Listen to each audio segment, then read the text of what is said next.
بسم الله الرحمن الرحيم. الحمد لله الذي دل على ذاته بذاته وتنزه عن مجانسة مخلوقاته وجل عن ملائمة كيفياته بخطابه في كتابه، والصلاة والسلام على خير خلقه وأفضل بريته سيد الأنبياء والمرسلين خاتم النبيين نبينا أبي القاسم محمد وآله الطيبين الطاهرين المعصومين الهداة المهديين. أما بعد، فقد قال الله سبحانه تعالى في كلامه وفرقانه الحميد: بسم الله الرحمن الرحيم. وما أرسلناك إلا رحمة للعالمين. صلوات عليه.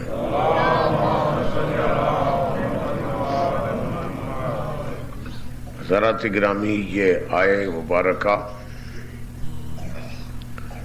جس میں شان رسالت مآب کے بحر ذخار کو ایک چند لفظوں کے کوزے میں بند کر دیا گیا ہے، اس کے بارے میں نے گزشتہ ایام میں کوشش کی کہ کچھ باتیں جو مجھے معلوم ہیں آپ تک پہنچا دوں.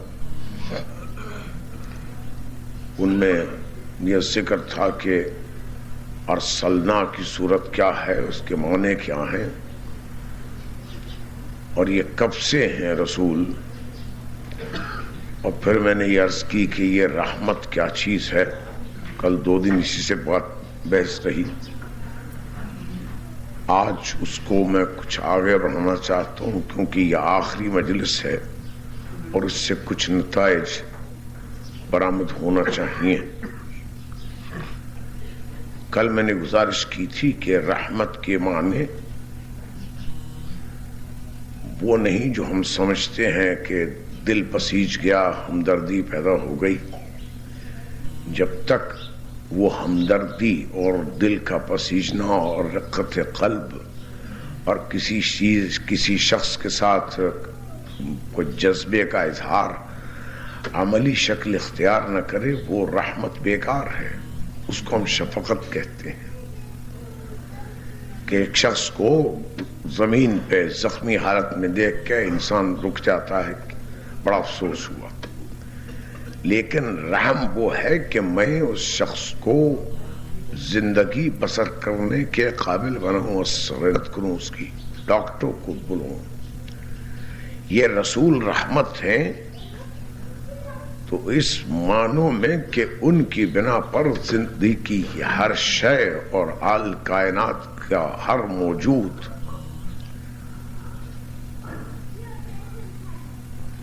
اس قابل بنتا ہے کہ وہ آگے بڑھ سکے.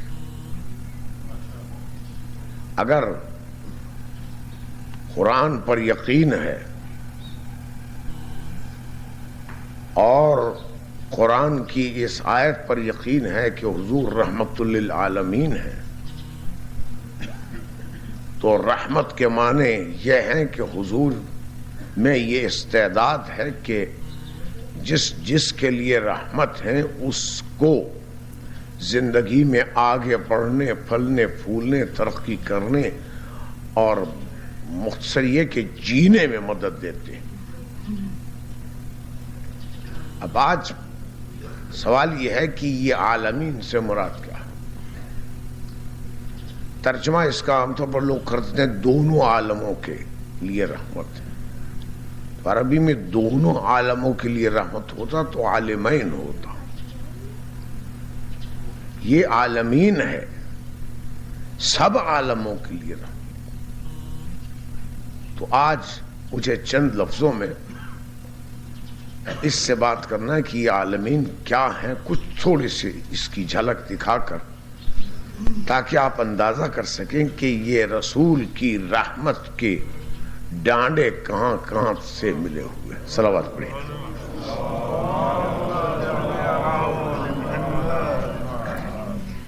ہم شروع کرتے ہیں عالم انفراد سے.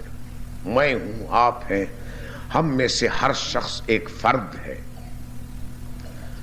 اور جب وہ اکیلا ہوتا ہے تو اپنی دنیا بساتا ہے.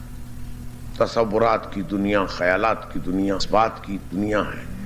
اس عالم انفراد میں ہم میں سے ہر شخص اپنے اندر عوالم جمع کیے ہوئے.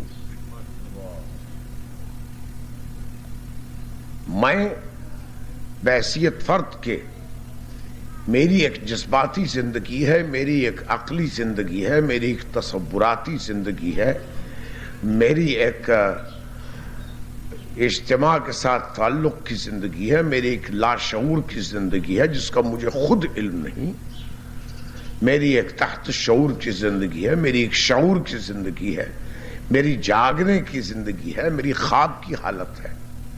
تو جو میں ایک ہوں اس کے اندر عالموں کی تہیں چھپی بیٹھی.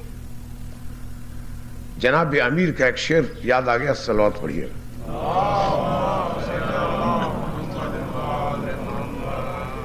کیا اتزعم انک جرم صغیر وفیک طول عالم الاکبر. تو یہ سمجھتا ہے کہ تو چھوٹا سا ایک جاندار ہے، جرم ہے چھوٹا سا، لیکن تجھے یہ علم نہیں کہ تیرے اندر تو ایک عالم اکبر جو ہے وہ طے کر کے رکھ دیا ہوا. وہ میکرو کازم جو ہے وہ سارے کا سارا موجود ہے. اور انسان کے جسم کے مطالعے نے بتایا ہے کہ دنیا کی مختلف اشیاء کے چھوٹے چھوٹے نمونے جسم انسانی کے اندر موجود ہیں. دریا ہیں، نہریں ہیں، پہاڑ ہیں، کھوہیں ہیں، غاریں ہیں، فیکٹریاں ہیں، کارخانے ہیں، پمپ ہیں، یہ سب کچھ موجود ہے. یہ آپ کا ایک ٹیلی فون ایکسچینج جو اوپر لگا ہوا ہے دماغ، اس کی باریکیاں، جس طریقے سے وہ کام کرتا ہے اور تیزی سے کرتا ہے.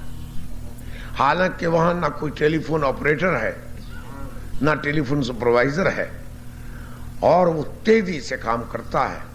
ادھر ایک دور سے ایک شخص نے پتھر پھینکا میری طرف، میری آنکھوں نے وہ پیغام بھجوایا دماغ کو کہ پتھر آ رہا ہے، کیا کروں؟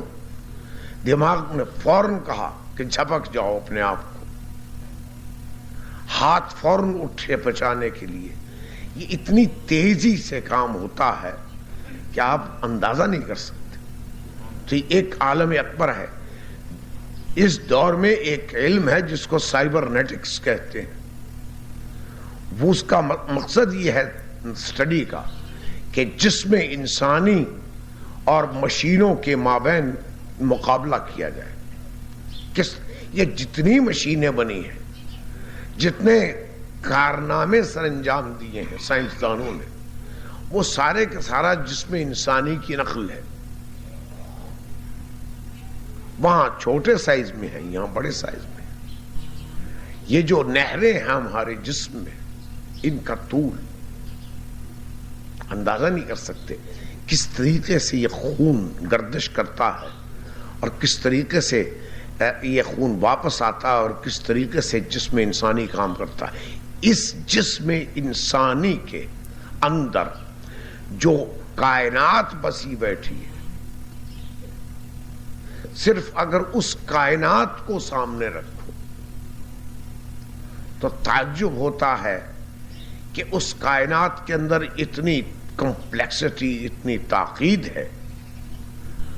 اور جو شخص اس کائنات جسم انسانی کے لیے رحمت ہوگا، اس کے پاس کس قدر قوت و تصرف. آج تک ہمارے ڈاکٹر صاحبان اس قابل نہیں ہوئے کہ معلوم کر جگر کے افعال بالضبط کیا ہیں. کچھ معلوم ہے کچھ معلوم نہیں ہے.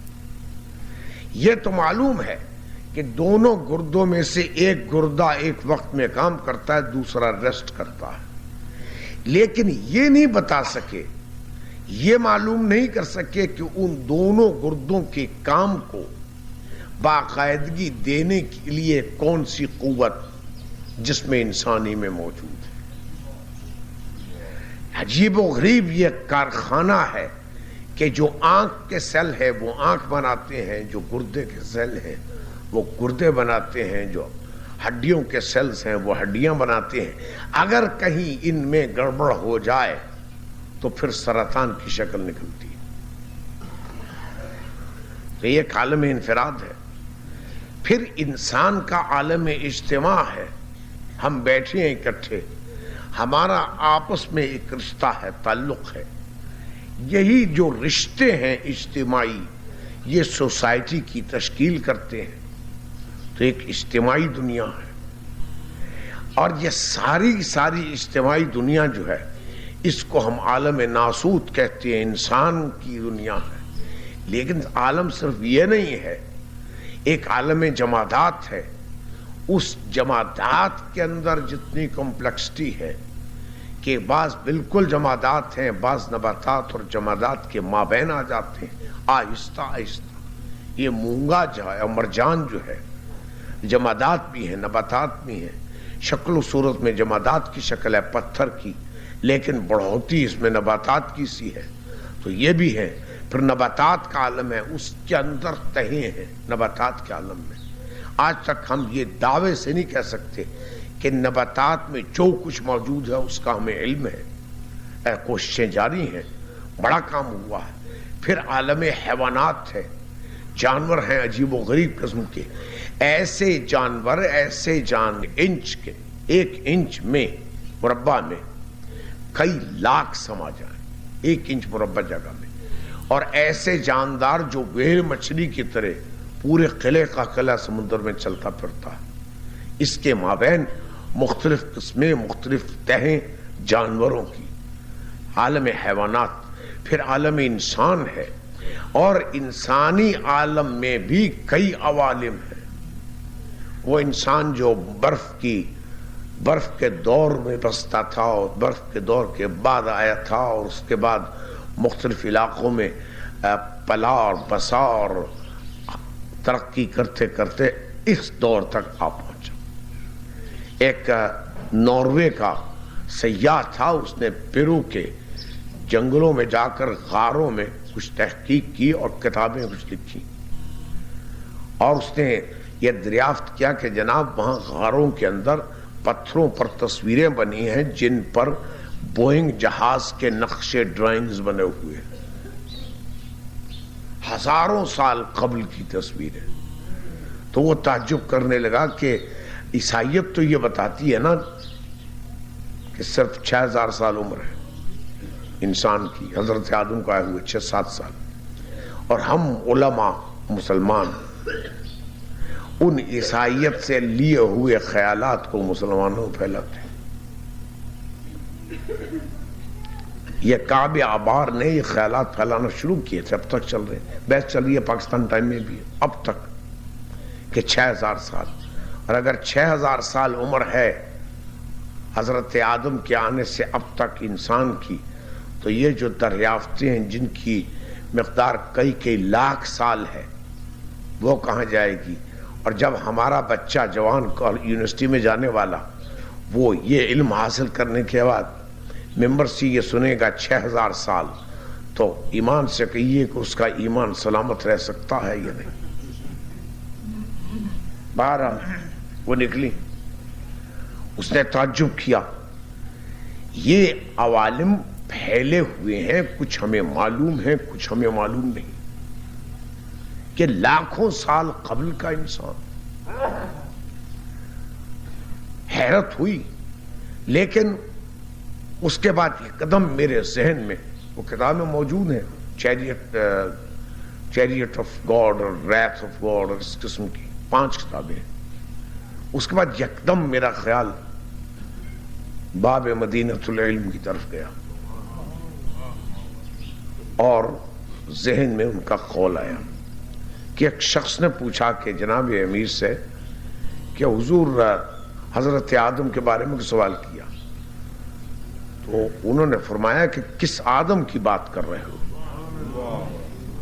وہ حیران ہوا کہ آدم ایک سے زیادہ ہیں؟ کہ ہاں 50 آدم ہیں، اور ہر آدم کی نسل کی مابین 50,000 سال کا فاصلہ۔ تو یہ بات جناب امیر کا قول بہت سے رازوں کو روشن کرتا ہے۔ مثلا کہ قرآن مجید میں فرشتوں کو کیسے معلوم ہو گیا کہ انسان خون خرابہ کرے گا؟ کیونکہ فرشتے خود کہتے ہیں لا علم لنا الا ما علمتنا۔ فرشتوں کو کیسے علم ہوا کہ یہ انسان خون خرابہ کرے گا؟ ایک ہی طریقہ ہے کہ انہوں نے دیکھا ہو اس کو تماشا کرتے ہوئے، اور وہ خدا سے کہہ رہے ہو کہ پہلے بھی تو بنائے تھے، انہوں نے یہ اشر کیا، اب پھر بنا رہے ہو۔ تو یہ عوالم ہیں انسان کے، لیکن یہ زمین کی بات کیوں کرتے ہیں؟ چاند کی، سورج کی، مریخ کی، مشتری کی، عطارد کی، ان ستاروں کی بات کیجیے۔ کہتے ہیں لوگ کہ مریخ میں زندگی کے آثار ملتے ہیں، لیکن جب ہم کہتے ہیں نا زندگی کے آثار ملتے ہیں تو ہماری مراد وہ زندگی ہوتی ہے جو زندگی ہم گزارتے ہیں۔ لیکن ایسا بھی ممکن ہے کہ زندگی کی ایسی صورتیں ہوں جن سے ہم واقف نہیں، ہے وہ زندگی، ہمیں علم نہیں۔ غالب نے ایک شعر کہا تھا حضرت خضر سے مخاطب ہو کے کہ وہ زندہ ہم ہیں کہ ہیں روشناس سے خلق خضر، نہ تم کے چور بنے عمر جاویداں کے لیے۔ اب زندگی کا ایک تصور یہ ہے، ہم ہیں زندہ، تو امکان اس بات کا ہے کہ زندگی کی ایسی شکلیں ان ستاروں پر موجود ہوں جن سے ہم واقف نہیں، ہم پہچانتے نہیں کہ وہ بھی زندگی ہے۔ بہرحال مریخ کے بارے میں یہ کہا گیا، لیکن یہ وہ ستارے ہیں جو ہماری دسترس میں ہیں دوربینوں کے ذریعے سے۔ لیکن ایسے بھی ستارے ہیں جن کی روشنی کو یہاں پہنچتے ہوئے 700 سال لگ جاتے ہیں۔ روشنی کی سپیڈ ایک سیکنڈ میں 1,00,000 کئی ہزار میل، اور وہ 700 سال میں اس ستارے کی روشنی یہاں پہنچتی ہے۔ یعنی جب ہم اس ستارے کو دیکھ رہے ہوں تو اس وقت اس ستارے کو نہیں دیکھ رہے ہوتے جو اس وقت ہے، بلکہ اس ستارے کو دیکھ رہے ہوتے ہیں جو 700 سال قبل تھا، کیونکہ روشنی 700 سال کے بعد آتی ہے۔ تو ایسے عوالم بھی ہیں۔ ان عوالم کا احساس کرنا اور ادراک کرنا ابھی تک انسان اس پر قادر نہیں کہ کیا کیا ہے، یہ کائنات کہاں تک پھیلی ہوئی ہے اور اس میں کیا کچھ موجود ہے۔ کچھ حصہ اس کا بقول جیم کہ یوں سمجھو کہ ایک بہت بڑا فٹ بال ہو اور اس پر ایک ذرہ ہو۔ ہمارا جو علم ہے اس کائنات کے بارے میں اس فٹ بال کے مقابلے میں ایک ذرے جیسا ہے۔ یہ کائنات کے حدود کیا ہیں ہمیں کچھ علم نہیں ہے۔ اب یہ بھی سب عوالم ہے۔ پھر ایک عالم فرشتوں کا عالم ہے، ایک عالم زندگی بعد موت کا ہے۔ ان فرشتوں کے علاوہ کچھ اور مخلوقات کا عالم ہے۔ یہ صوفیہ نے اور فلسفیوں نے اپنی کتابوں میں عالم ناسوت اور عالم ہاہوت اور عالم لاہوت اور عالم جبروت کا ذکر کیا۔ یہ عوالم ہے، اور ہر عالم کے افراد کے اندر عوالم جمع۔ اب خداوند عالم کا یہ ارشاد کہ ہم نے تمہیں رحمت للعالمین کے طور پر پیدا کیا، اس کا مطلب یہ ہے کہ رسول رحمت ہیں صرف ہمارے لیے نہیں بلکہ اس زمین کے تمام جانداروں اس زمین کی ہر شے کے لیے، بلکہ اس سے آگے بڑھیے، وہ چاند اور سورج اور عطارد اور مشتری اور زہرہ اور مریخ کے لیے بھی رحمت۔ سورج اپنی گرمی اور اپنی زندگی کے لیے محتاج نگاہ سرور کائنات ہے، اور چاند اپنی روشنی کے لیے ان کے چہرے کی طرف تکتا رہتا ہے۔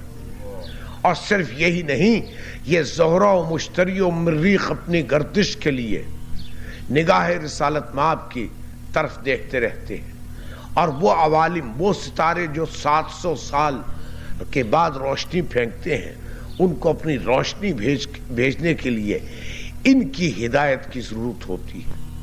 یہ سب عوالم کے لیے رحمت ہے۔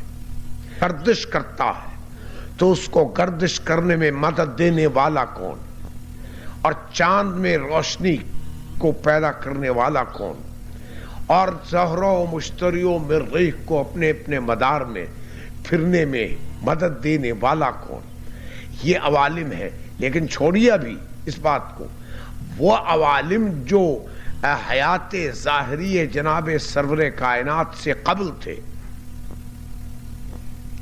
دنیا میں تشریف نہیں لائے، لیکن عوالم تو موجود تھے۔ ابھی میں ذکر کر چکا ہوں کہ 50 آدم تھے، ہر آدم کی نسل کے درمیان 50,000 کا سال کا فاصلہ، اور میرا نبی مجھے یہ کہتا ہے کہ کنت نبیا وآدم بین الماء والطین، میں اس وقت نبی تھا جب آدم ابھی مٹی اور پانی کے درمیان تھے۔ یہ ذکر نہیں کیا پہلے آدم کے آخری آدم۔ تو ان کی نبوت کی عمر کا اندازہ لگائیے، اور یہ ان کے نبوت کی اس کے بعد جتنے عالم پیدا ہوئے ہیں، ظاہر ہوئے ہیں اور ہوں گے، اگر قرآن پر اعتبار ہے، اگر قول خدا کی تصدیق کرتے ہیں، اگر ایمان ہے کہ خدا سچا ہے، کبھی جھوٹ نہیں بولتا، تو پھر اس آیت پر بھی ایمان لانا پڑے گا۔ اور اگر اس آیت پر ایمان لائے تو ہمیں ماننا پڑے گا کہ یہ رسول حق جو ہے، یہ سرور کائنات جن کا نام محمد مصطفیٰ ہے، یہ اس وقت بھی رحمت تھے کائنات کے لیے جب ابھی آدم عالم خلق میں نہیں آیا تھا، بلکہ اس وقت بھی رحمت تھے کائنات کے لیے جب ابھی فرشتے پیدا نہیں ہوئے تھے، جب ابھی زمان و مکان وجود میں نہیں آئے تھے، جب ابھی کائنات موجود نہ تھی۔ بلکہ اگر میں کہوں سچی بات کہ یہ رحمت تھے تو یہ کائنات وجود میں آئی۔ لولاک لما خلقت الافلاک، یہ رسول ہیں ہمارے، اور ہم کوتا بھی یہ کہتے ہیں کہ وہ ایک مخصوص وقت میں پیدا ہوئے، 40 سال تک اندھیروں میں گھومتے رہے گمراہی کے، اور پھر فرشتے نے آ کر ان کو بھینچ بھانچ کے زبردستی صاف کیا، اور وہ نبی بن گئے، اور اس کے بعد ان کا انتقال ہو گیا اور ختم ہو گئی بات۔ تو پوچھئے کہ مانتے ہو قرآن کافی ہے کہ نہیں؟ اگر قرآن کافی ہے تو پھر قرآن سے پوچھئے کہ جناب اظہار نبوت جناب رسالت مآب سے قبل رحمت عالمین کون تھا، اور انتقال جناب رسالت مآب کے بعد رحمت عالمین کون تھا، اور اب کون ہے اور کون ہوگا؟ اس کا جواب دے دیجیے اگر قرآن کافی ہے۔ لیکن قرآن تو بار بار کہتا ہے کہ پوچھو اہل ذکر سے، اہل ذکر سے پوچھو جب تمہیں معلوم نہ ہو۔ تو رسول کو سمجھنے میں ہم نے غلطی کی۔ میں نے پہلی مجلس میں عرض کیا تھا کہ سازش ہے باقاعدہ کہ لوگوں کی توجہ، لوگوں کا جو لگاؤ ہے اپنے لیڈر سے، اس رشتے کو توڑ دیا جائے۔ اور لیڈر کے ساتھ آپ کا رشتہ مالی نہیں ہوتا، اقتصادی نہیں ہوتا، خونی اور نسلی نہیں ہوتا۔ لیڈر کے ساتھ آپ کا رشتہ جذباتی ہوتا ہے۔ جب تک یہ جذباتی رشتہ مضبوط رہتا ہے، لیڈر کی گرفت مضبوط ہوتی ہے اور جماعت میں تقویت بڑھتی رہتی ہے. لیکن جب یہ رشتہ کمزور ہو جائے تو اس وقت جماعت بکھر جاتی ہے.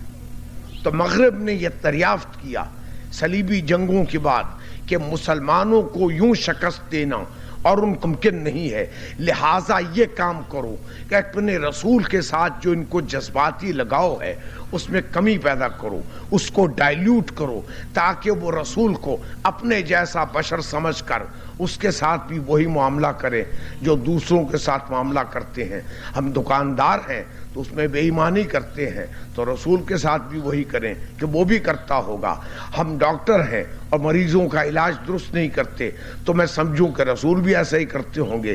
میں استاد ہوں، لوگوں کو پڑھاتا نہیں، اس طرح تصور کروں کہ رسول بھی لوگوں کو نہیں، جیسے اپنے پہ کر رہا ہوں قیاس اہل دہر کا. اور جب یہ کیفیت پوری طرح پیدا ہو جائے تو پھر مسلمانوں کو مارنے کی ضرورت نہیں ہے. ہر شخص اپنی جگہ پر ایک نبی ہوگا،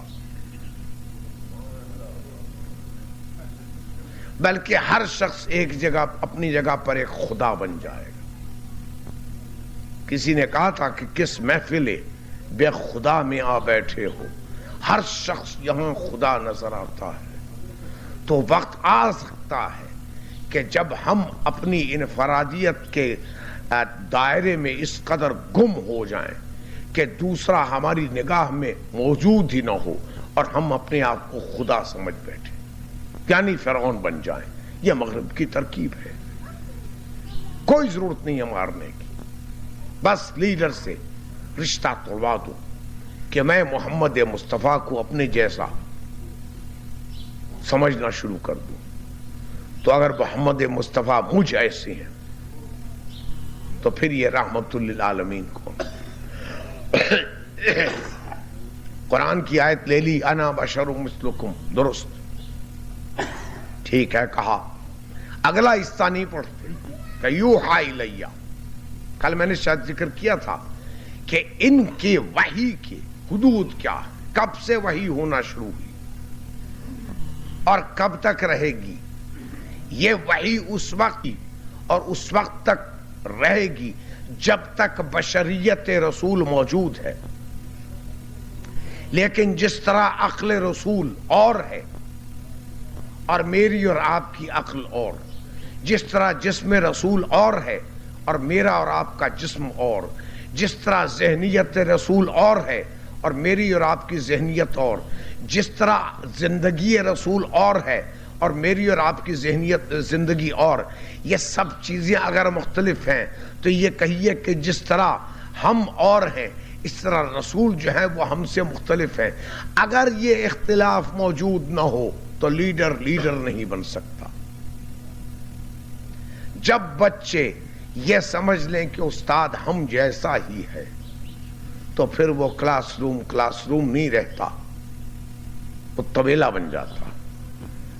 جب قوم یہ سمجھ لے کہ لیڈر ہم جیسا ہے، ایک بار لیڈر کی شخصیت کی مت ختم ہو جائے، پتہ چل جائے کہ حضرت چندہ لے کے کھا رہے ہیں مسلسل، آؤ بھائی لانا چندہ، تو چندہ کھانے والے کی بات کے پیچھے قوم چلتی نہیں ہے. لیکن اگر قوم کو اعتماد ہو کہ یہ شخص وہ ہے جس کو کسی قیمت پر خریدا نہیں جا سکتا، تو پھر وہ قوم اس کے اطاعت کر کے ہندو اور انگریز دونوں طاقتوں سے ایک ملک چھین سکتی. تو لیڈر ہے یہ ہمارے رسول ہے، رسول رحمت. اور رحمت بھی کیسے؟ رحمت للعالمین، ایسی ویسی رحمت نہیں، رسول رحمت. اس رحمت للعالمین کو ہم نے اتنا گرایا کہ ہر چھوٹ بھئیے کو جرأت ہو سکی کہ وہ اعلان نبوت کر دے. اگر تصور نبوت ہم نے درست دیا ہوتا لوگوں کو تو کسی کو یہ جرأت نہ ہوتی کہ وہ اعلان نبوت کرتا، کیونکہ معیار نبوت جو ہے، معیار نبوت وہی ہم نے گرا دیا. لیکن اگر معیار نبوت بتایا ہوتا لوگوں کو اور دکھایا ہوتا کہ کیا ہے، تو پھر کسی شخص کو یہ جرت نہ ہوتی کہ وہ کبھی ربوے میں، کبھی قادیان میں، کبھی لاہور میں اعلان کرتا پھرتا کہ میں نبی ہوں۔ اس لوگ کہتے کہ تو نبی کیسے ہے، نبی تو ایسا ہوتا ہے۔ لیکن جب میں اپنے امام الانبیاء کے بارے میں یہ کہوں کہ بچپن میں ایسے تھے اور اس کے بعد ایسے ہوئے اور بکریاں چراتے تھے اور پھر فرشتے نے آ کر بھینچ بھانچ اور آپریشن کر کے ان کو درست کیا، تو جب اپنے نبی کی یہ گت بناؤں گا تو پھر مجھے اس کی سزا یہ ملے گی کہ ہر نتو خیرہ نبی ہونے کے لیے تیار ہو جائے گا اور میرے سامنے آئے گا۔ یہ سزا ہے خداوند عالم نے جو دی ہے۔ صلوات پڑھیے۔ ٹائم کیا ہوا ہے؟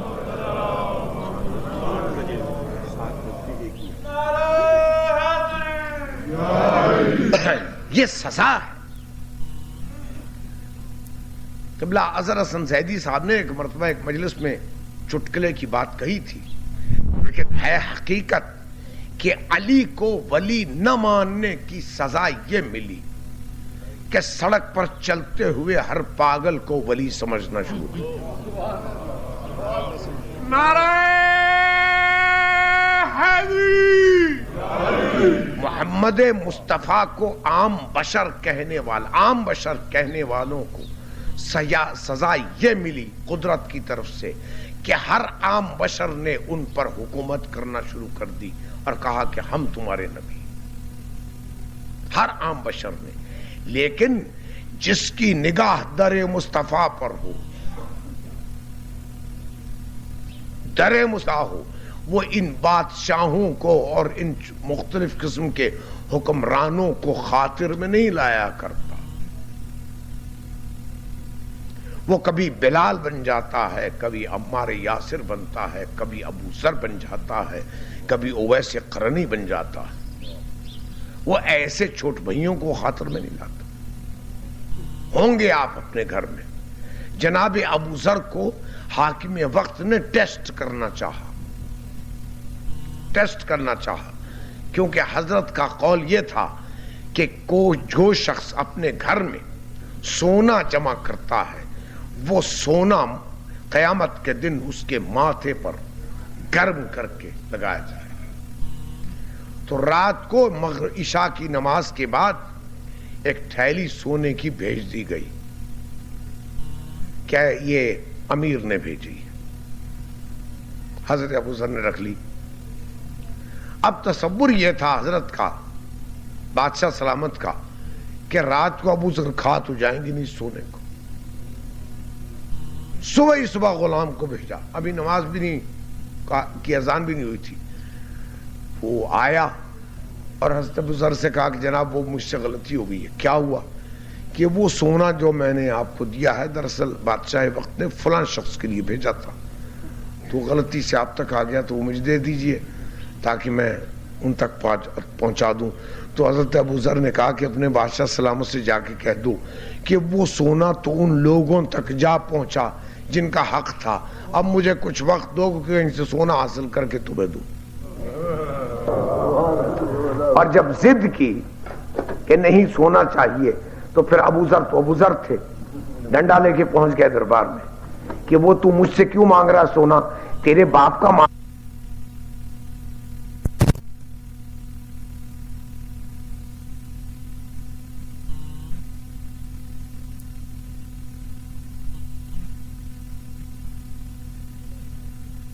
ہونا چاہیے۔ تو پھر ابو ذر تھے، ڈنڈا لے کے پہنچ گئے دربار میں کہ وہ تو مجھ سے کیوں مانگ رہا سونا، تیرے باپ کا مال تھا، مال مسلمانوں کا تھا، میں نے بانٹ دیا۔ تو یہ رسول اللہ کے غلام اس قسم کی حرکت کرتے ہیں، بادشاہ خاطر میں نہیں، جو مرضی کرنا کر لو، کیونکہ جس کی نگاہ نے رسالت مآب کی جلالت کو دیکھا ہو وہ ان بادشاہوں کو اور ان کے نوکروں کو کیا خاطر میں لائے گا۔ یہ قصہ امیر تیمور کا مشہور ہے کہ جا رہے تھے حضرت فوج کے ساتھ کہ کسی خانقاہ سے باہر، تکیے سے باہر کچھ لوگ ایک دری کو جھاڑ رہے تھے، تو گرد اڑ رہی تھی۔ فوجیوں نے منع کرنا چاہا، تیمور نے کہا منع مت کرو. جب پاس سے گزرا تو وہ گرد غبار جو اڑا تھا وہ لے کے اپنے چہرے پر ملا. تو یہ بادشاہ ان لوگوں کے محتاج ہیں، ان لوگوں کے محتاج ہیں. بادشاہ ان کی خوشامدیں کرتے ہیں، ان کو قریب لانے کے لیے ہر ممکن کوششیں کرتے ہیں تاکہ ان کی بنا پر ان کی بادشاہت کو تقویت پہنچے. کیونکہ رسول رحمت ہے تو بادشاہت کے لیے بھی رحمت ہے. جب تک بادشاہت کے لیے رحمت رہتے ہیں وہ بادشاہت نوشیروان کی بادشاہت بنتی ہے، اور جب یہ بادشاہت کے لیے رحمت نہیں رہتے تو کبھی نیرو بن جاتا ہے، کبھی یزید بن جاتا ہے، اور کبھی دور جدید کے یزید بن جاتے ہیں. تو ان کی نگاہ سب چیزوں کو بدلتی ہے. لیکن ہم نے رسول کو گھٹا دیا، گھٹا کر ان کو ایک عام ڈپٹی کمشنر یا تحصیلدار کے درجے سے بھی کم کر دیا. اور عرض کیا میں نے کہ حاکم مدینہ ہونے کے باوجود ان کے مطلب داستانیں بیان کی کہ بھوکے تھے اور ساتھ ندیدے بھی تھے، کہ اگر کہیں گوشت مل جاتا تھا تو کہ جلدی کرو کہ میں نے کئی دن سے گوشت نہیں کھایا. اس قسم کی خرافات رسول اللہ کے بارے میں جان بوجھ کر رائج کی گئی، مسلمانوں میں رائج کی گئی کہ یہ ہے. لیکن یہ بھول گئے کہ رسول اگر چاہیں تو کیا کر سکتے ہیں. دیکھیے ایک پہلوان جو بہت طاقتور ہے اس کو معلوم ہے کہ اس کی طاقت کا عالم کیا ہے. اس کو اپنی طاقت کے اظہار کے لیے ہر وقت ڈنڈ پھلانے کی ضرورت نہیں ہے. لوگ جانتے ہیں کہ وہ، لیکن اگر ایک کمزور شخص ہے اس نے کچھ دیر کر لی ورزش تو ہر وقت کوشش کرتا ہے کہ اپنے آپ کو ورزشکار اور پہلوان ثابت کرے. جو مشک ہے اس کو پکار کر کہنے کی ضرورت نہیں پڑتی کہ میں مشک ہوں، خود بخود پتا چلتا ہے کہ ہاں یہ ہے. رسول اللہ کو بار بار کہنے کی ضرورت نہیں پڑتی کہ اگر میں چاہوں تو جنت سے میرے لیے میں بھی آ سکتے ہیں. کوئی ضرورت نہیں کہنے کی، آ سکتے ہیں، اپنے اختیار میں ہے. اور مزہ اس بات کا ہے جو اختیار میں ہو اور پھر انسان نہ کرے. مجبوری کی نماز نہیں ہوتی، چاہے اس کی شکل نماز ایسی ہو. ہم پڑھتے ہیں کبھی افسروں کو خوش کرنے کے لیے، کبھی ہمسایوں کو دکھانے کے لیے، کبھی لوگوں پر رعب ڈالنے کے لیے، کبھی سڑکوں پر نمائش کے لیے. یہ ہم کرتے ہیں نماز، لیکن وہ نماز نہیں ہے. جناب امیر کا قول شاید میں انہی ایام میں عرض کر چکا ہوں کہ کم من قائم لیس لہو فی قیامہ الا جوع و ظما.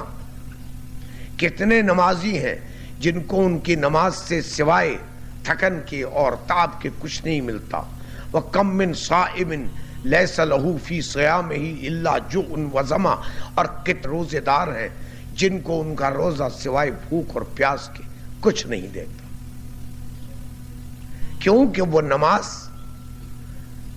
نماز قبلے کی طرف تو ہوتی ہے، منہ قبلے کی طرف ہوتا ہے، لیکن قبلہ عالم کا تصور اس نماز سے جدا ہوتا ہے. امام شافعی کا قول کہ جو شخص نماز میں تشہد میں پورا درود نہ پڑھے اس کی نماز باطل. یہ شافعی ہے. اور پورا درود اس میں ذکر آل محمد لازم ہے، ورنہ ممکن نہیں. اس کو الصلاۃ البترا کہتے ہیں، دم کٹی درود. اور حضور کا قول کہ لا احب الصلاۃ البترا، میں اس صلاۃ بترا کو پسند نہیں کرتا، دم کٹے درود کو. تو ذکر کرنا چاہیے جب رسول کا ذکر ہو. لیکن جب رسول ہی کو ہم نے اس منزل پر پہنچا دیا تو پھر آل محمد کو عظمت دینے کی اور ان کو بڑا سمجھنے کی کیا ضرورت ہے؟ اگر تصور رسالت درست ہوتا اور لوگوں کو پتا ہے، ہمارا لاشعور کہتا ہے کہ انجینئر چلا جائے تو اس کی جگہ میں کوچوان کو نہیں بلاتا، انجینئر کو بلاتا ہوں، اور ڈاکٹر کی جگہ ڈاکٹر ہی آتا ہے، کوئی نائی نہیں آتا، اور نائی کی جگہ میں کسی ترخان کو نہیں بٹھاتا، اور کسی معمار کی جگہ میں کسی ٹانگے والے کو نہیں پکڑ لاتا، کیونکہ اگر میں یہ کروں تو نظام ابتر ہو جائے گا۔ مجھے ضرورت ہے اس بات کی کہ کوئی شخص میرا ریڈیو ٹھیک کر دے، اور میں ریڈیو ٹھیک کرنے کے لیے ایک لوہار کی دکان پہ چلا جاتا ہوں، تو وہ ریڈیو پر اپنا ہتھوڑا چلا ستیہ ناش تو کر سکتا ہے، اس کی مرمت نہیں کر سکتا۔ اب اگر میں شکایت کروں تو لوگ کہیں گے دماغ تمہارا خراب تھا، تم اس لوہار کے پاس لے کے کیوں گئے؟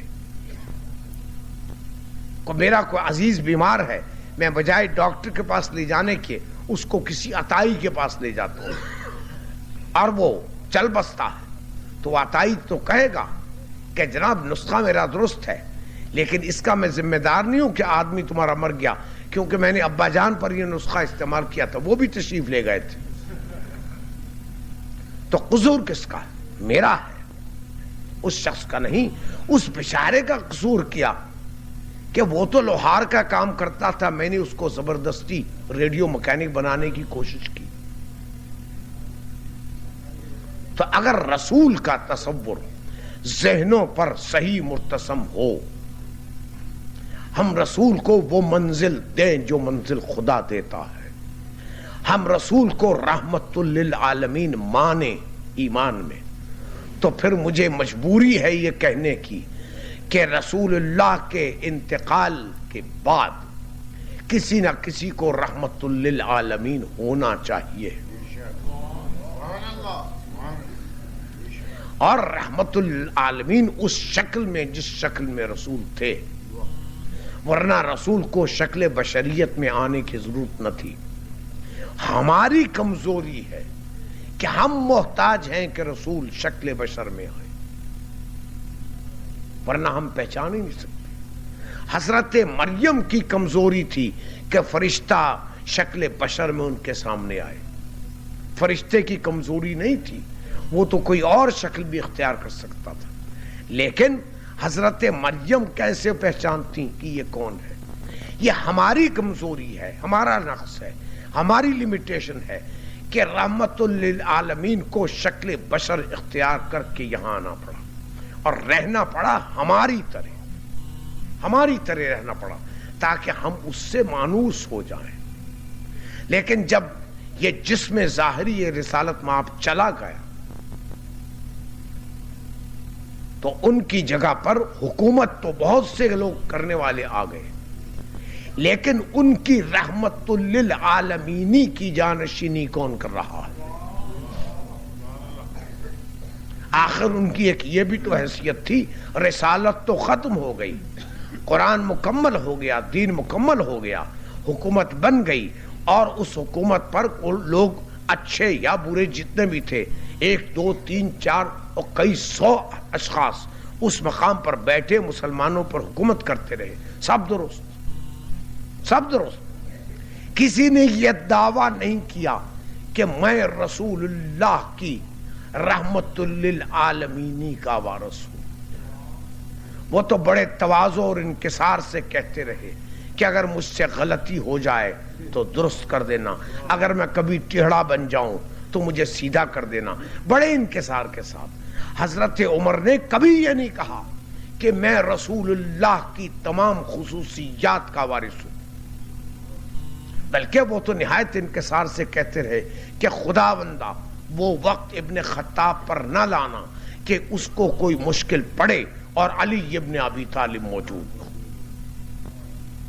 بار بار، 1 2 بار نہیں، بار بار یہ کہا لولا علی لہلک الامر، کیونکہ جناب امیر تھے جو بار بار مشکل کو حل کرتے تھے۔ ایک عورت کو پکڑ کے لائے دربار خلافت میں، ایک عورت کو، اور لوگوں نے کہا کہ اس کو سنسار کرو، اس نے جرم کیا۔ وہ عورت انکار کرتی تھی، پکڑ کے لے آئے کہ یہ لڑکا ہے، یہ کہتا میں اس کا بیٹا ہوں۔ وہ عورت انکاری کہ نہیں میرا بیٹا نہیں ہے۔ بہت تماشا ہوا، اب حل نہ ہو سکے کہ وہ لڑکا کہتا ہے کہ میری ماں ہے. ماں کہتی لڑکا 16-17 سال کا اور ماں کو بددعائیں دے رہا. تو خلیفہ وقت نے کہا کہ اس لڑکے کو سزا تو قذف کر رہا ہے. تو بالآخر معاملہ حضرت علی تک پہنچا. تو انہوں نے اس عورت سے پوچھا کہ تو مجھے اپنا وکیل بناتی ہے؟ جو فیصلہ کر لوں تو بالکل راضی ہوں. لڑکے سے پوچھا, اس عورت کے رشتہ داروں سے پوچھا, سب راضی ہو گئے کہ جو فیصلہ آپ کریں گے وہ ہم منظور کریں گے.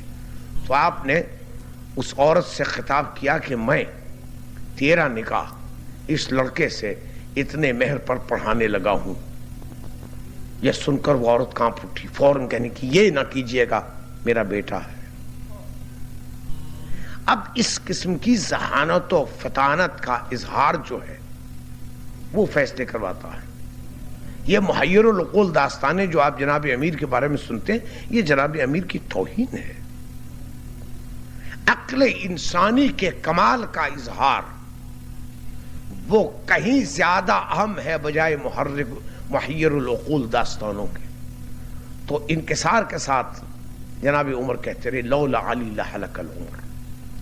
باقاعدہ مشورے دیے, صحیح نصیحتیں کی. ان کے بعد جو خلافت راشدہ کے بعد بادشاہ سلامت لوگ آئے, ان میں سے بھی کسی کو جرأت نہ ہوئی کہ وہ یہ کہے کہ میں محمد الرسول اللہ کی رحمت للعالمین کا وارث ہوں. سب کچھ کہا, یہ نہ کہا. تو آخر وہ رحمت للعالمین حاکم مدینہ تھے, اس کے وراثت کی تو فکر ہے آپ کو کہ حکومت کا وارث کیا ہوگا؟ چھوٹی سی حکومت, اور اتنی بڑی سی حکومت کائنات جس میں شامل ہے, اس کی وراثت کا آپ کو فکر نہیں ہے. وہ وارث کون ہے؟ وہ وارث کون ہے؟ اس وارث کا ہونا آج بھی ضروری ہے, اور رسول نے بتا دیا, اور مسلمانوں کے ہاں یہ متفق علیہ چیز ہے. کل میں عرض کر چکا ہوں کہ وہ وارث آئے گا. یہ نہیں ہے کہ زمین لاوارث ہے. میری زمین پر میرے صالح بندے وراثت حاصل کریں گے. یرثھا عبادی الصالحون, اس زمین کی وراثت حاصل کریں گے میرے صالح بندے, حاصل کریں گے. یہ نہیں ہے کہ ضرور کرتے ہیں, بعض اوقات نہیں کرتے, لیکن بالآخر وراثت ان تک پہنچے گی, ان بندوں تک. لیکن چونکہ تصور بنیاد ہی غلط تھی, اس لیے اس بنیاد کی غلطی نے ہماری نگاہوں میں وہ اندھیرے پیدا کیے ہیں, اور ہماری کائنات فکر میں وہ قیامتیں برپا کی ہیں کہ آج تک مسلمان اس کے زیر اثر دشمنوں کے تانے سہ رہا. ورنہ اگر رحمت للعالمین کی جانشینی کو رحمت للعالمین کی جانشینی سمجھا جاتا تو یہ مشکلات کم ہوتی. اور تاریخ نے مجھے بتا دیا کہ جو بادشاہ سلامت لوگ تھے وہ جانتے تھے کہ ان کے ان کمالات کے وارث کون ہیں, اسی لیے ان دروازوں پر پہرے تھے, اس لیے قدغن تھی کہ لوگ ان کے پاس نہ جائیں, اس لیے مجبوریاں تھیں ان بادشاہوں کی کہ لوگوں سے کہیں کہ خبردار نام اپنا حسن نہ رکھنا, اور خبردار اپنا نام علی نہ رکھنا, اور خبردار اپنا نام فاطمہ نہ رکھنا. اب بھی جائیے آپ شام میں اور ان عرب ملکوں میں ما سوا مصر کے, آپ کو یہ نام محمد, احمد, حسن, علی, فاطمہ, زینب, شاذ و نادر ملیں گے. نام کیا ہے؟ اپنے مسلمان عرب بھائیوں, کسی کا نام چیتا ہے, کسی کا نام بندر ہے, کسی کا نام لومڑی ہے, کسی کا نام کنکھجورا ہے, کسی کا نام پتھر ہے, کسی کا نام کھو ہے, کسی کا نام سیاہ. یہ عربی کے نام ہے. یہ صخر کے معنی پتھر کے ہیں, اور فہد کے معنی چیتے کے ہیں. چیتا حرام جانور ہے, اس کے نام پر نام. تو یہ قد پیدا ہو گئی رسول اور خاندان رسول سے. یہ عراق میں اور مصر میں اس قسم کے نام ملتے ہیں، لیکن میں شام کے بازاروں میں پھرا کرتا تھا اسی تلاش میں کہ دیکھوں کتنے بورڈوں پر محمد کا نام ہے. شاذ و نادر اثرات تھے، نام پر قطعاً تھی کہ نام بھی نہیں ہوگا. ظاہر کوئی نہیں کر سکتا کہ میں علی کا غلام اور آل محمد کا فرشتہ ہوں، نام نہیں رکھ سکتا. اور ان حالات میں پروپیگنڈا یہ کہ امام حسن علیہ السلام نے کئی 100 شادیاں کی. کوئی پوچھنے والا نہیں ہے عقل کے اندھوں سے کہ امام حسن کے نام پر تو قطعاً کہ جس نے حسن نام رکھا، جس نے علی نام رکھا اس کو جیل، لیکن لوگ تیار ہیں اپنی بیٹیاں دینے کے لیے امام حسن کو، اور حکومت کا خوف نہیں. یہ عقل کے اندھے زیادہ خطرناک امام حسن نے کیا. امام حسن نے عیش کی زندگی بسر کرنے کے لیے سلو کر لی، اور وہ عیش کیا تھا کہ پورے 10 سال زندگی کے دن رات مدینے میں بیٹھ کر مسجد کے قریب ہونے کی بنا پر اور مسجد میں باقاعدہ حاضر ہونے کی بنا پر دن رات اپنے باپ پر گالیاں پڑھتے ہوئے سنی، جناب امیر پر. مانو کو یہ خیال نہیں آتا کہ چھوڑیے جناب امیر کی اور باتیں، کم از کم وہ خلیفہ چہارم تو ہیں. میں پورے ایمان سے اس جگہ بیٹھ کر کہتا ہوں کہ جو اصحاب رسول کی شان میں گستاخی کرے، شاتم ہو، مسلمان نہیں ہے. تو خدا کے لیے تو کہیے کہ جو علی ہیں وہ بھی اصحاب رسول میں شامل ہیں. تو جو شخص علی پر 90 سال تک گالیوں کی بوچھاڑ کرتا رہا ہو اور کرواتا رہو، اس کے بارے میں کچھ تو فیصلہ کیجئے کہ وہ کون تھا. امام حسن نے 10 سال اس عذاب کی زندگی برداشت کی کہ باپ پر باپ بھی کیسا، علی جیسا، علی جیسا باپ، اس پر گالیاں پڑ رہی ہیں اور امام حسن سن رہے ہیں. یہ عیش کی زندگی تھی، یہ عیش کی زندگی تھی. یہ آخر امام زین العابدین اور امام محمد جتنے ائمہ ہیں، ان کا قصور کیا تھا کہ ان کے دروازوں تک پہنچنے پر پابندیاں، نہیں جا سکتے. امام محمد تقی علیہ السلام جب رحلت فرمائی، 21 سال عمر تھی. 21 سال ایک عمر ہوتی ہے جانے کی، لیکن بھیج دیا گیا زبردستی. کیوں؟ کہ جہاں پتہ چلتا تھا لوگوں کو کہ یہ امام محمد تقی علیہ السلام ہے، پروانوں کی طرح گرد جمع ہو جاتے، کیونکہ پتا تھا یہ کون ہے. اور حکومتوں کو یہ پسند نہیں، حکومتوں کو یہ پسند نہیں کہ کوئی ایسا مرکز بھی ہو جو لوگوں کی نگاہ میں حکومت سے زیادہ وقی ہو، بلند مرتبت ہو. ہرگز پسند نہیں کرتی. لیکن حکومتوں کی غلط فہمی ہے ایک، تمام حکومتوں کی، وہ سمجھتے ہیں کہ جسم کو قید کر اس شخص کی روح کو بھی قید کیا جا سکتا ہے، جسم کو قتل کر کے اس کی روح کو بھی قتل کیا جا سکتا ہے. اور بادشاہ لوگ ہمیشہ اسی غلط فہمی میں مارے جاتے ہیں. وہ یہ نہیں جانتے کہ جب وہ جسم کو ختم کرتے ہیں تو روح کو اپنے کام کرنے میں آزادی حاصل ہو جاتی ہے. جب میں جو کچھ کام میں خواب میں کرتا ہوں وہ زندگی میں نہیں کر سکتا. زندگی میں خواب میں مجھے لندن پہنچنے کے لیے ایئر ٹکٹ لینے کی اور ویزا لینے کی اور ان چیزوں کی خوشامد کرنے کی ضرورت نہیں، پلک جھپکنے میں لندن پہنچ جاتا ہوں. تو یہ بادشاہ لوگ، یہ سیاسی اقتدار کے بھیک مانگنے والے گداگر، وہ یہ نہیں جانتے کہ جب شخص کو قتل کر دیا جاتا ہے تو اس کی روح آزاد پھرتی ہے، اور پھر وہ روح جو ہے وہ ان کا پیچھا کرتی ہے، ان کی نیندوں کو حرام کر دیتی اور چھوڑتی نہیں. لیکن بادشاہ ہیں، اہل اقتدار ہیں، کرتے ہیں اور ہر دور میں کرتے رہے ہیں.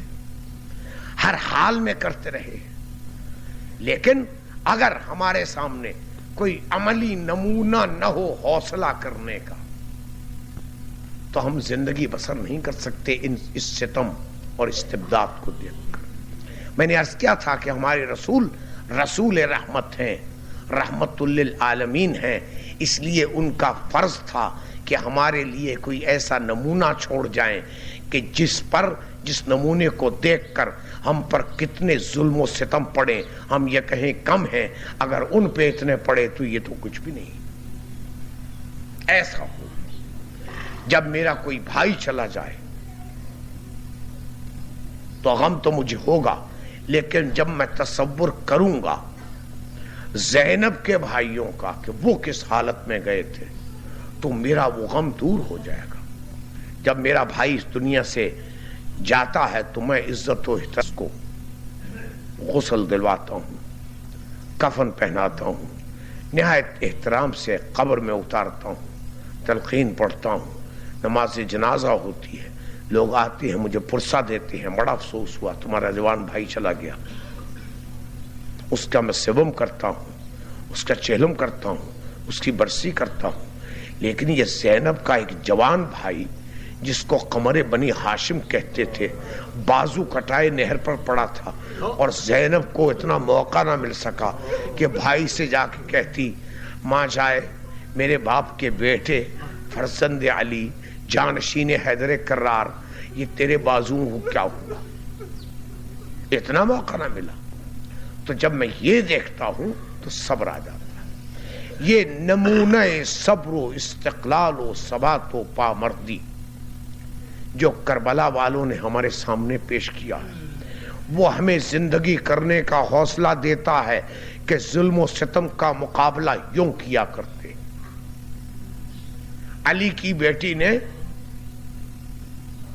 اپنی بے کسی و بے بسی کے باوجود دربار یزید میں یزیدیت کو شکست دے کر مجھے بتایا کہ لاکھ تمہارے ہاتھ بندھے ہوں، لاکھ چادریں چھن گئی ہوں، لاکھ اعزاء و اقربا قتل ہو چکے ہوں، لاکھ بیماری نے پکڑ لیا ہو، لاکھ ٹانگیں کمزور ہوں، لیکن اگر دل میں ایمان موجود ہے تو پھر یہ یزید کیا ہے، لاکھوں یزید بھی سامنے ہوں تو علی کی بیٹی کلمہ حق کہے بغیر نہیں رہے گی۔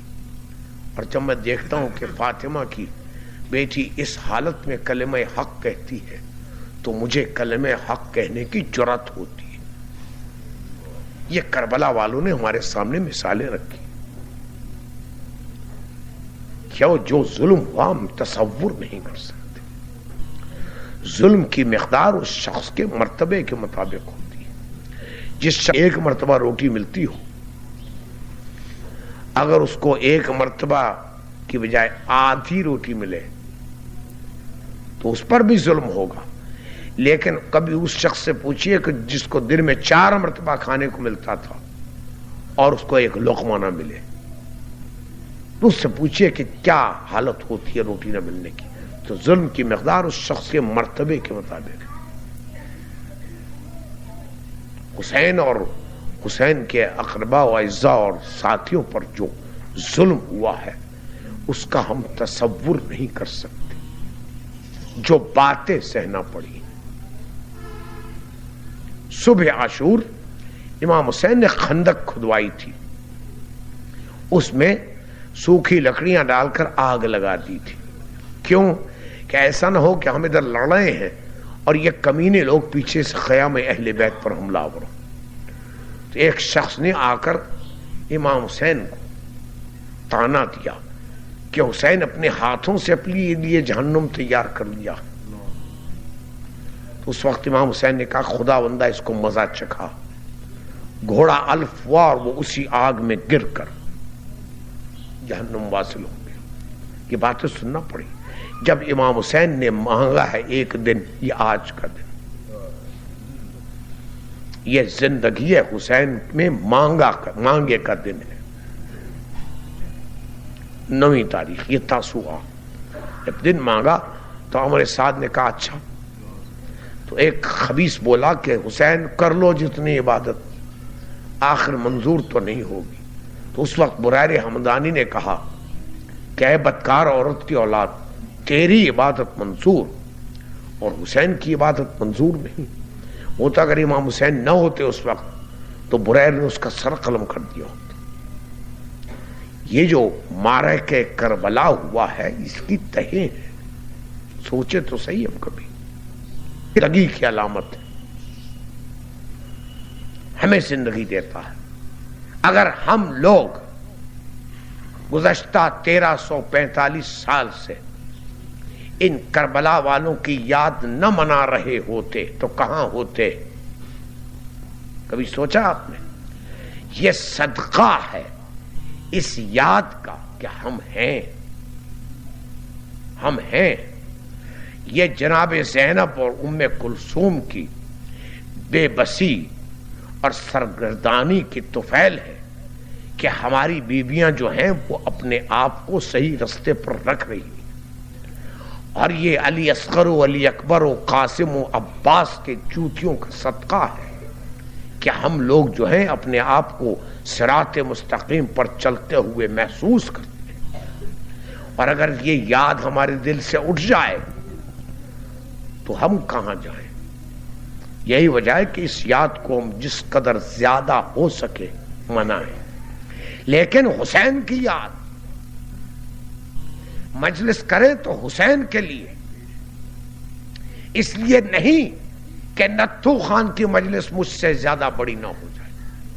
یہ مجلس حسین کی ہے، نہ میری ہے نہ آپ کی ہے۔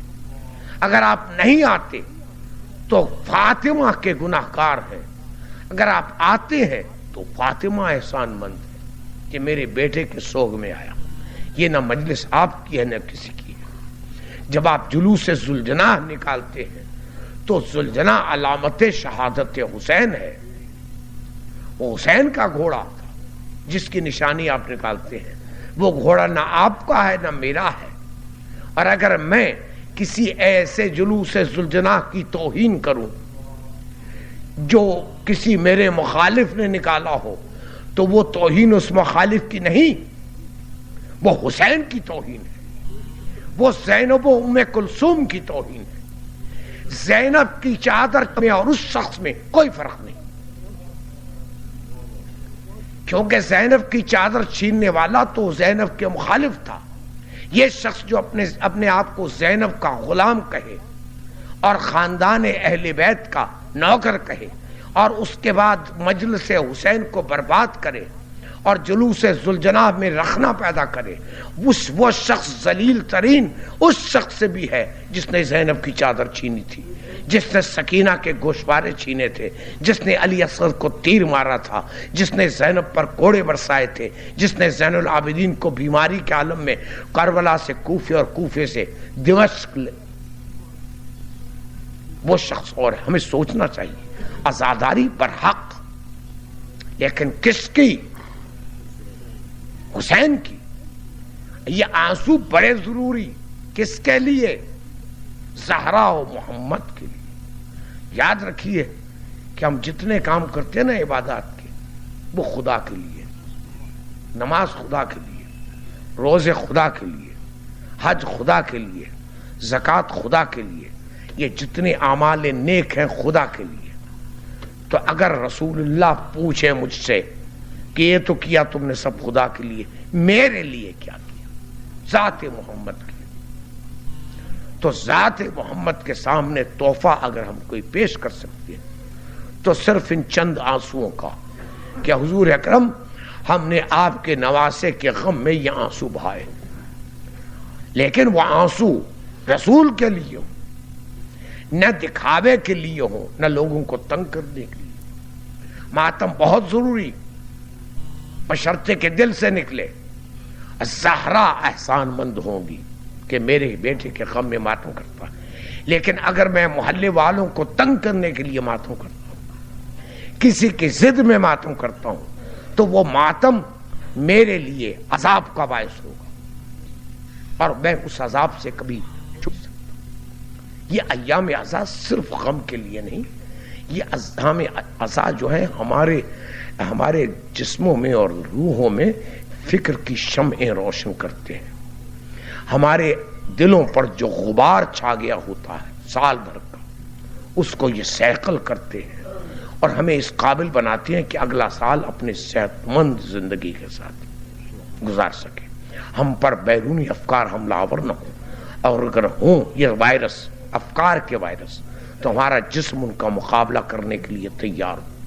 یہ ایام عزا اس لیے ہے، لیکن اگر ایام عزا کو ہم نے اپنے ذاتی جھگڑوں کے نپٹانے کے لیے استعمال کیا تو خدا کی لعنت ہم پر، رسول کی لعنت ہم پر، حسین و زہرا و زینب و ام کلثوم کا غضب ہم پر، اگر ہم نے ان ایام عزا میں اپنے ذاتی جھگڑوں کو، ایام عزا کو خراب کرنے کے لیے استعمال کیا۔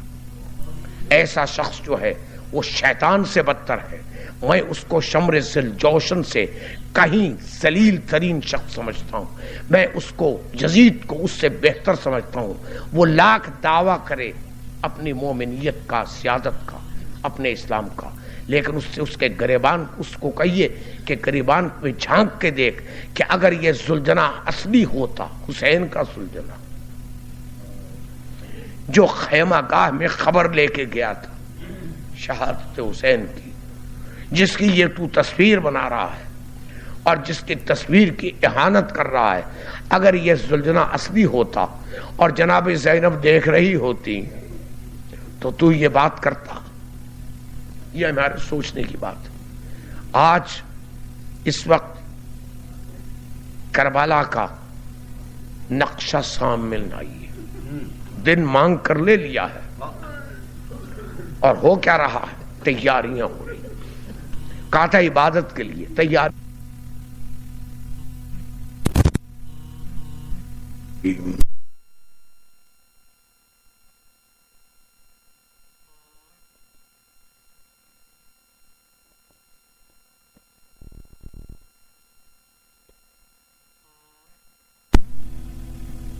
عبادت کے لیے تیاریاں ہو رہی ہیں، اور سارا دن انہی تیاریوں میں گزرا۔ اب جو رات آئے گی نا، یہ قیامت کی رات، جس کو شب عاشورہ کہتے ہیں، اس رات کے منظر ذہن میں لائیے کہ کیا ہوا ہے۔ کہیں پر تو ہو رہی ہے عبادت، اور کہیں پر تلوار سے قتل کی جا رہی ہے، اور کہیں پر تیروں کو درست کیا جا رہا ہے، کہیں پر مائیں بچوں کو لے کے بیٹھی ہیں کہ بچوں کل دن ہے عاشورہ کا، امتحان کا دن ہے، دیکھنا کہیں لوگ یہ نہ کہیں کہ تمہاری ماں کے دودھ میں نقص تھا کہ تم نے۔ ایک ماں یہ کہتی ہے، دوسری ماں کہتی ہے بیٹا تمہارے باپ کو گئے ہوئے 10 سال ہو گئے، میں نے بیوگی میں تمہیں پالا ہے، میرے پاس حسین پر قربان کرنے کے لیے کچھ نہیں، صرف تو ہے، ایسا نہ ہو کہ حسین میری قربانی قبول نہ کریں تیری وجہ سے، خبردار کوئی ایسا بات نہ کرنا کہ میری قربانی قبول نہ ہو۔ ان بچوں کو تیار کیا جا رہا ہے، بچوں کو، شاید رباب نے بھی اپنے بچے کو تیار کیا ہو، مجھے علم نہیں۔ یہ شب عاشور مختلف کام ہو رہے ہیں۔ ایک بار جو امام حسین علیہ السلام گئے ہیں امام حسین العابدین کے خیمے میں، تو اس وقت ذرا وہ ہوش میں تھے۔ پوچھا بابا جان یہ باہر شور کیسا ہے؟ کہا بیٹا شور نہیں، یہ میرے اصحاب ہیں جو عبادت کر رہے ہیں۔ کہا اچھا، لیکن بابا جان آپ نے سوچا کہ یہ عبادت تو کر رہے ہیں، آپ کے اصحاب ہیں، بڑے باوفا ہیں، متقی ہیں، دیندار ہیں، لیکن ان کی آوازیں میری پھوپھیوں کے کانوں تک پہنچ رہی ہیں۔ امام حسین نے کہا بیٹا آج کی رات صبر کر لو، کل تمہارے اختیار میں ہوگا۔ پوچھئے امام زین العابدین سے کہ حضور یہ شام غریبہ کے بعد ان کی آوازیں غیروں کی، اصحاب حسین کی نہیں، زینب و ام کلثوم تک تو پہنچنا تھی ہی، یہ زینب و ام کلثوم کو کوفے کے بازاروں میں اپنی آواز سنانا پڑی یا نہیں؟ صلوات یہ دن رات گزری ہے. لوگ کہتے ہیں کہ علی اکبر کو ماں تیار کرتی رہی ہے. خدا کی قسم یہ تہمت ہے لیلا پر. لیلا کو تو یہ نصیب نہیں ہو سکا کہ علی اکبر جھلک دکھائیں. وہ تو باپ کے ساتھ انتظامات میں مشغول تھی.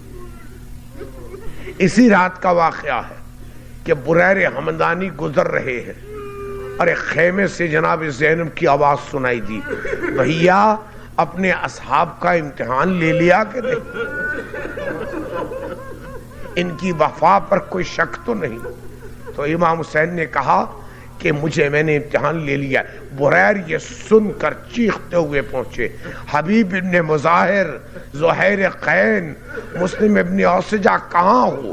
یہ سب بھاگے ہوئے آئے. پوچھا کیا ہوا کیا ہوا؟ کہنے لگے کہ علی کی بیٹی کو ہماری وفا پر شک ہے. گئے مل کر, علی کی بیٹی اگر وفا پر شک ہے تو ہماری گردنیں حاضر ہیں. یہ اس رات کو تیاری کی رات. اور اس کے بعد کل اس وقت علی اکبر کی اذان فضا میں گونج چکی ہوگی, گونج چکی ہوگی, اور یہ دن خاصا ہو چکا ہے. اس وقت تک کئی اصحاب حسین خدمت رسالت مآب میں پہنچ چکے ہوں گے, اور پھر یہ دن گزرتا جائے گا. کبھی حسین کسی ایک دوست کی لاش اٹھا کر لائیں گے, کبھی دوسرے کی لائیں گے, اور پھر وہ وقت آئے گا جب اپنے جوان بیٹی کی لاش اٹھا کر, اور کبھی قاسم کی لاش کو سمیٹ کر لائیں گے. یہ دن گزرتا رہے گا. بالآخر کڑیل جوان بھائی جو علمدار لشکر ہے وہ پانی لانے کی اجازت لے کر جائے گا اور لوٹ کر نہیں آئے گا. اور حسین جیسے صابر کو یہ کہنا پڑے گا کہ الان انکسر ظہری. میں نے شاید جناب عباس کے پوتے کا کہ مرثیے کا ایک شعر آپ کو سنایا تھا, وہ پھر سن لیجئے. مجھے اس سے بڑا مرثیہ جناب عباس کا اور کہیں ملا نہیں ہے. یہ عبید اللہ ابن فضل ابن عباس, یہ فضل جو تھے بڑے ننھے سے تھے کربلا کے واقعے میں. تو ام البنین ان کی انگلی پکڑ کر, دو بچے تھے غالباً, ان کی انگلی پکڑ کر لے جاتی تھی جنت البقیع میں, اور وہاں جا کر فریاد کرتی تھی, یا من رأى العباس کر علی جماہیر النقل ووراءہ ابناء حیدر کل لیس ذی لبد. یہ مرثیہ پڑھتی تھی. ان عبید اللہ نے مرثیہ لکھا اپنے دادا کا, اور اس میں ایک شعر لکھا کہ احق الناس ان یبکا علیہ, سب لوگوں میں زیادہ مستحق کہ اس پر رویا جائے وہ ہے فتن, وہ جوان ہے اب کل حسین بے کربلائی, جس نے حسین جیسے صابر کو کربلا. حسین جو علی اکبر پر نہ رویا عباس پر روئے, حسین جس نے علی اصغر پر آنسو نہ بہائے عباس پر بہائے, حسین جس نے قاسم کی لاش اٹھاتے وقت کچھ احساس نہ کیا, عباس کی لاش کے پاس پہنچ کر غصے میں آ گئے, کہنے لگے الان تفرون وقد قتلتم اخی, اب بھاگتے ہو, تم نے میرے بھائی کو قتل کر دیا. وہ حسین. اور اس کے بعد نہ قاسم نہ علی اکبر نہ عباس, حسین اور کربلا کا صحرا تنہا. کارلائل کا فقرہ میں نہیں بھولتا کہ حسین یوں کھڑے تھے جیسے صحرا میں ایک کھجور کا درخت تنے تنہا کھڑا ہو جس کی ساری شاخیں کٹ چکی ہو, گھوڑے پر سوار ہے. ایک صدا پہلے دی تھی حل من ناصر ینصرنا, اور علی اصغر کا واقعہ ہوا تھا. دوسری بار جو صدا دی حل من ناصر ینصرنا, تو دیکھا ایک جوان خیمے سے نکلا ہے لڑکھڑاتی ہوئی ٹانگوں کے ساتھ, تلوار کو گھسیٹتا ہوا. وہاں سے آواز دی زینب پکڑنا پکڑنا زین العابدین کو, ایسا نہ ہو کہ نسل رسالت مآب منقطع ہو جائے. تو زینب بھتیجے کو پکڑ کے لے گئیں. اب تیسری بار جو آواز دی ہے حل من ناصر ینصرنا حل من مغیث یغیثنا، چاروں طرف دیکھ کر نظر یمین و شمالا، کوئی نہیں تھا.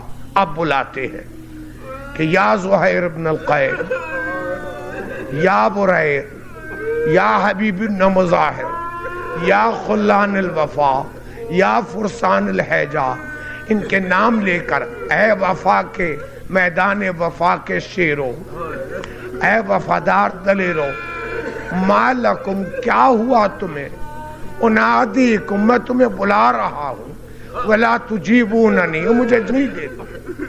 کیا اپنے امام سے وفا بھول گئے؟ یہ کہاں ہو؟ یہ دیکھو نبی کی بیٹیاں ہیں، ان کو ملال نے پکڑ رکھا ہے، آؤ اٹھو دشمنوں سے ان کا دفاع کرو.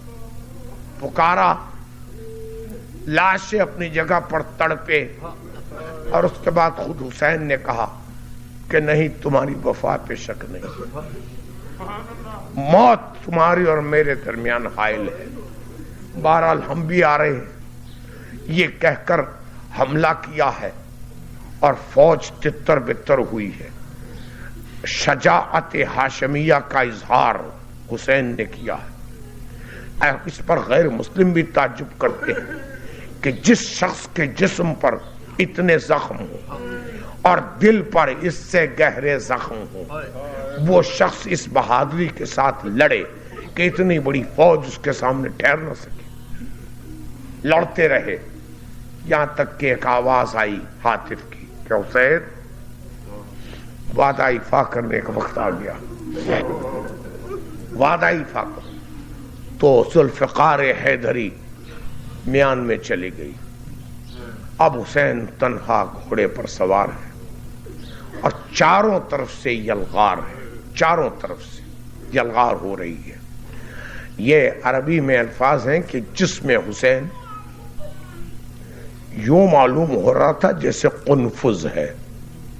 یہ قنفذ عربی میں کہتے ہیں سہ کو، جس کے کانٹے نکلے ہوئے. تو جسم حسین قنفذ کی طرح نظر آ رہا تھا، تیروں کی بنا پر اور نیزوں کی انیوں کی بنا پر. کھڑے ہیں. یکدم یہ حرملہ ابن کاہل اسدی، اس نے ایک تیر اور مارا ہے. یہ تیر امام حسین علیہ السلام کے پیشانی مبارک پر آ کر لگا. تو حسین جھومے ہیں، ایک گلے میں باہیں حمائل کر دی. گھوڑا سمجھتا تھا، مزاج دان تھا مالک کا، وہ نشیب میں لے گیا. یہ نشیب میں کیوں لے گیا؟ شاید حسین نے یہ پسند نہ پسند کیا ہو کہ زینب حسین کا سر جدا ہوتے دیکھے. نشیب میں لے گیا اور وہاں جا کر زمین پر تشریف لائے. میں کیسے کہوں زمین پر تشریف لائے؟ زمین تک تو پہنچے ہی نہیں، وہ تو تیروں پر ہی کھڑے تھے.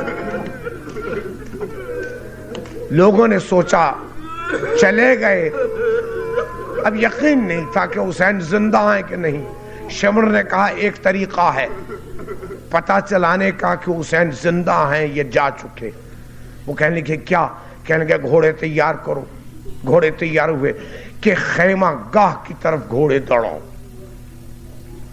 جب خیمہ گاہ کی طرف گھوڑے دوڑنے لگے تو امام حسین نے اٹھ کر کہا کہ امر سعد، ابھی میں زندہ ہوں، میری زندگی تو میری بہنوں کا خیال رکھ. کچھ یہ سوچ کر واپس آئے.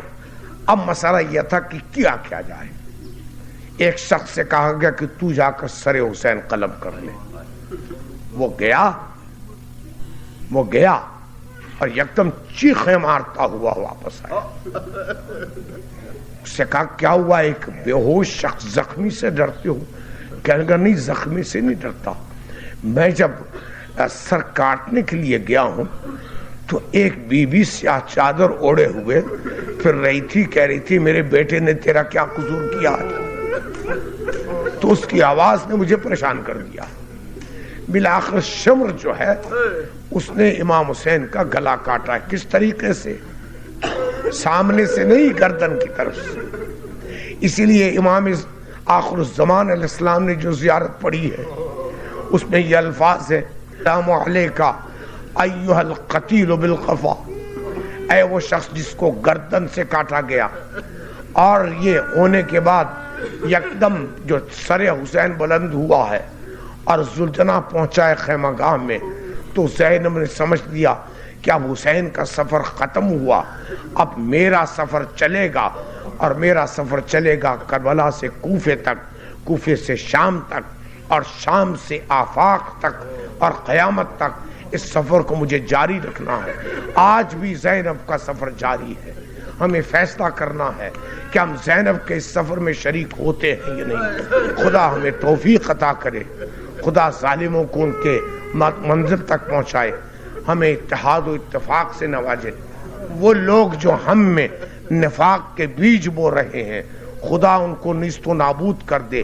میں اس منبر پر بیٹھ کر جناب زہرا اور جناب رسالت مآب کی موجودگی میں ان سے کہتا ہوں کہ آپ اپنی برکت سے ان لوگوں کو غارت فرمائیں جو عزاداری حسین میں اپنی ذاتی انا کو دخل دے کر اس کو برباد کر رہے ہیں۔ خداوند عالم ان قوتوں کو شکست فاش دے جو مسلمانوں کو ختم کر رہی ہیں، وہ کہیں بھی ہوں۔ خداوند عالم ہمارے ان بھائیوں کو ثبات و استقلال و پامردی عطا کرے جو ایران میں اور لبنان میں دشمنوں کے خلاف جنگ آزما ہے، ان کو فتح و نصرت دے، ہمارے بیماروں کو شفا دے، اس بیمار کے ساتھ